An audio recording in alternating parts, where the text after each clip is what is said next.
Hello students, আজকে নিয়ে এসেছি দ্বিতীয় পর্যায়ক্রমিক মূল্যায়ন 2026 ক্লাস 5-এর আমাদের পরিবেশ বিষয়ের ওপর নমুনা প্রশ্নপত্র। আজকে আমরা করব সেট 2। দেখো প্রশ্নপত্রটা তো আমরা দেখি একটু।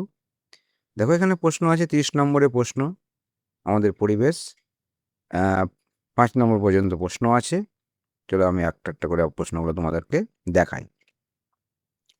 1, সঠিক উত্তরটি বেছে নিয়ে লেখো। এটা 1 নম্বরে 10টা প্রশ্ন আছে, 3টা করে অপশন দেওয়া আছে। প্রথম প্রশ্ন, পশ্চিমবঙ্গের উচ্চতম পর্বতশৃঙ্গের নাম হলো বা পর্বতশৃঙ্গ হলো গর্গাবুরু, সান্দাকফু, কাঞ্চনজঙ্ঘা। দেখো সঠিক উত্তর উত্তর খ, সান্দাকফু।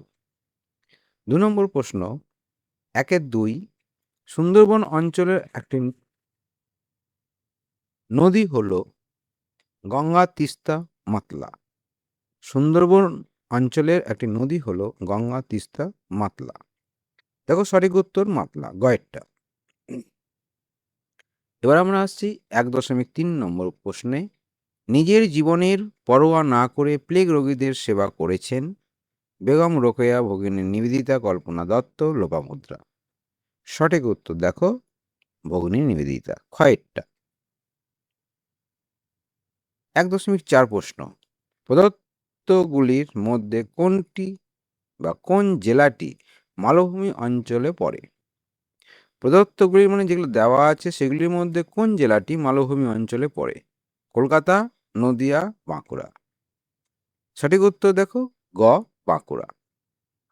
1.5 প্রশ্ন, যে গঙ্গা নদী মিশেছে বঙ্গোপসাগরে, আরব সাগরে, প্রশান্ত মহাসাগরে। সঠিক উত্তর দেখো বঙ্গোপসাগরে। 1.6, যে ঘুম রেলওয়ে স্টেশন যে জেলায় অবস্থিত তা হলো দার্জিলিং, জলপাইগুড়ি, মালদা। সঠিক উত্তর হচ্ছে দার্জিলিং। 1.7 নম্বর প্রশ্ন, যে মাস্টারদা নামে পরিচিত ক্ষুদিরাম বসু, প্রফুল্ল চাকি, সূর্য সেন। কে না তো সূর্য সেন। 1.8 নম্বর প্রশ্ন হচ্ছে যে একটি অর্থকারী পোকা।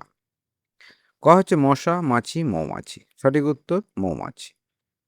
1.9, নদিয়া জেলার একটি অভয়ারণ্যের নাম হলো বেতুয়াডহরি, বাঘবন, পলাশী। সঠিক উত্তর দেখো বেতুয়াডহরি।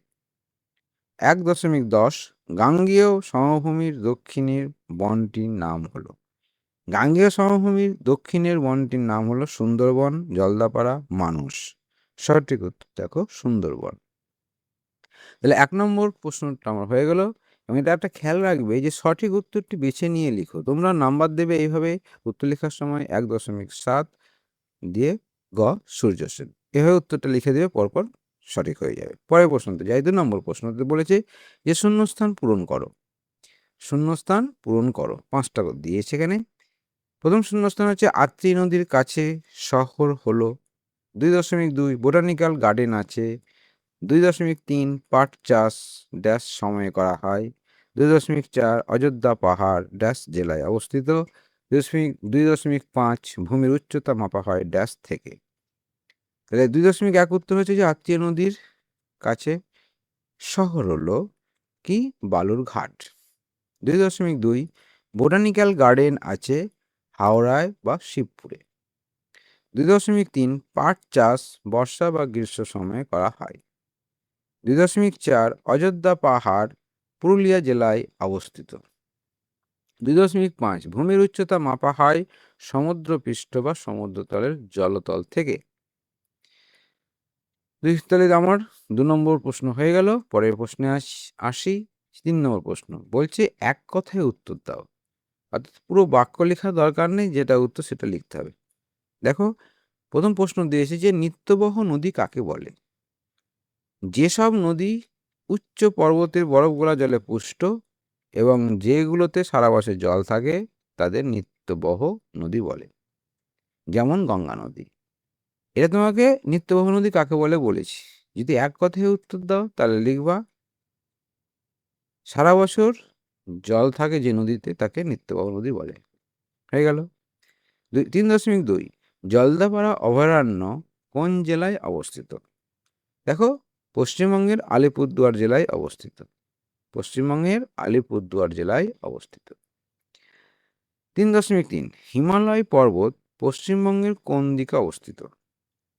তুমি লিখে দেবে যে পশ্চিমবঙ্গের উত্তর দিকে অবস্থিত। আমি পুরো বাক্যে লিখেছি যে হিমালয় পর্বত পশ্চিমবঙ্গের উত্তর দিকে অবস্থিত। 3.4 উত্তরবঙ্গে কয়টি জেলা আছে? দেখো, উত্তরবঙ্গে মোট 8টি জেলা আছে। এই পর্যন্ত তুমি লিখবা। তোমাদের জানার জন্য আমি এখানে জেলাগুলোর নাম দিয়েছি: দার্জিলিং, কালিম্পং, জলপাইগুড়ি, আলিপুরদুয়ার, কোচবিহার, উত্তর দিনাজপুর, দক্ষিণ দিনাজপুর এবং মালদা। 3.5 জমি চাষ করার একটি আধুনিক যন্ত্রের নাম লেখো। দেখো, উত্তরটা ট্র্যাক্টর বা পাওয়ার টিলার। তাহলে 3.5 হয়ে গেল, অর্থাৎ 3 নম্বর প্রশ্ন আমার হয়ে গেল। এখানে 5টা নম্বর পেয়ে গেলে। পরের প্রশ্ন হচ্ছে 4 নম্বর প্রশ্ন, যে নিচের বাক্যগুলি সত্য বা মিথ্যা লেখো। কোনটা সত্য বাক্য, কোনটা মিথ্যা বাক্য, সেটা লিখতে হবে। আর আমি তোমাদের এই মিথ্যা বা সত্যটা কেন হলো সেটাও আমি তোমাদের এখানে বিশ্লেষণ করে দেব। দেখো, প্রথম প্রশ্ন দিয়েছে 4.1 সার্ডিন একটি সামুদ্রিক মাছ। এটা সত্য না মিথ্যা? এটা হচ্ছে সত্য। কেন? সার্ডিন মূলত লোনা জলের সামুদ্রিক মাছ, যা ওমেগা-3 ফ্যাটি অ্যাসিড সমৃদ্ধ। 4.2 দার্জিলিং জেলার প্রধান ফসল ধান। এটা সত্য না মিথ্যা? দেখো, মিথ্যা। কেন মিথ্যা? দেখো, যে পাহাড়ি অঞ্চল হওয়ায় দার্জিলিং জেলার প্রধান ফসল হলো চা ও সিংকোনা। এছাড়া এখানে প্রচুর কমলালেবু ও স্কোয়াশ চাষ হয়, সেজন্য এটা মিথ্যা। 4.3 দেখো, আদিম যুগে পুরুষেরা ঘর সামলাতো আর মেয়েরা শিকার করত। এই উক্তিটি কি সত্যি না মিথ্যা? এটা হচ্ছে মিথ্যা। উত্তর হচ্ছে মিথ্যা। আর কিছু লিখবে না, তোমরা শুধু মিথ্যা লিখে দেবে। আমি যেহেতু তোমাদের কেন মিথ্যা এটা তোমাদেরকে লেখার দরকার নেই। তারপরে হচ্ছে দেখো, আদিম যুগে এই ঠিক উল্টোটা হয়। পুরুষেরা বন্য শিকার করত, বাইরে যেত, আর মেয়েরা সন্তান ও ঘর সামলানোর পাশাপাশি ফলমূল সংগ্রহ করত। 4.4 আদিম মানুষ প্রথম ধাতুর ব্যবহার লোহা আবিষ্কার করেছিল। এটা সত্য না মিথ্যা? এটা হচ্ছে মিথ্যা। কেন মিথ্যা? দেখো, যে হচ্ছে আদিম মানুষের ব্যবহার করা প্রথম ধাতু হলো তামা, কপার। লোহা আবিষ্কার হয়েছিল অনেক পরে, সেজন্য যে উক্তিটি দেওয়া আছে প্রশ্নতে সেটা মিথ্যা। 4 নম্বর প্রশ্ন আমার হয়ে গেল। পরের প্রশ্ন হচ্ছে 5 নম্বর। নিচের প্রশ্নগুলির উত্তর দাও যে কোনো দুটি। দেখো, 5.1 বলছে ডিভিসির পুরো নাম কি? দেখো, ডিভিসির পুরো নাম হচ্ছে দামোদর ভ্যালি কর্পোরেশন বা দামোদর উপত্যকা নিগম। এটা কত সালে? এটি 1948 সালে দামোদর নদের বন্যা নিয়ন্ত্রণ এবং জলবিদ্যুৎ উৎপাদনের উদ্দেশ্যে তৈরি করা হয়েছিল। 5.2 বর্তমানে ধান খেতে মাছ পাওয়া যায় না কেন? উত্তর দেখো, যে বর্তমানে ধান খেতে মাছ না পাওয়ার দুটি কারণ: 1 রাসায়নিক সার ও কীটনাশকের ব্যবহার। আধুনিক চাষাবাদে ফসলের পোকা মারার জন্য ধান খেতে প্রচুর পরিমাণে বিষাক্ত কীটনাশক ও রাসায়নিক সার দেওয়া হয়। এই বিষাক্ত জলের কারণে মাছেরা আর বেঁচে থাকতে পারে না। 2 নম্বর হচ্ছে যে উচ্চ ফলনশীল ধানের চাষ। আজকাল এমন জাতের ধান চাষ হয় যাতে ক্ষেতের জল দ্রুত শুকিয়ে ফেলা হয়, যার ফলে মাছের ডিম পাড়ার পর বড় হওয়ার মতো পরিবেশ ও জল থাকে না। পরের প্রশ্নে যাই। 5.3 নম্বর প্রশ্নে দেখো, যে পরিবেশ দিবস পালনের প্রয়োজনীয়তা কি? পরিবেশ দিবস আমরা কেন পালন করব? দেখো, প্রতি বছর 5ই জুন বিশ্ব পরিবেশ দিবস পালন করার প্রধান প্রয়োজনীয়তাগুলো হলো: 1 সচেতনতা বৃদ্ধি। গাছ কাটা, বায়ু দূষণ, জলদূষণ এবং প্লাস্টিকের ব্যবহারের ফলে আমাদের পৃথিবী কিভাবে ক্ষতিগ্রস্ত হচ্ছে সে বিষয়ে সাধারণ মানুষকে সচেতন করা। 2 যে প্রকৃতি রক্ষা। পরিবেশকে বাঁচানোর জন্য বেশি করে গাছ লাগানো এবং পশু পাখিদের বিলুপ্তির হাত থেকে রক্ষা করার অঙ্গীকার নেওয়া। 3 ভবিষ্যতের সুরক্ষা। আমাদের চারপাশে পরিবেশকে পরিষ্কার ও সুস্থ রেখে ভবিষ্যৎ প্রজন্মের জন্য পৃথিবীকে বাসযোগ্য করে তোলা। তাহলে 5.3 প্রশ্ন আমার হয়ে গেল। 5.4 প্রশ্ন, যে গঙ্গা নদীর গতিপথ লেখো। দেখো, যে ভারতের প্রধানমন্ত্রী গঙ্গার গতিপথ নিচে আলোচনা করা হলো। গঙ্গার উৎস কোথায়?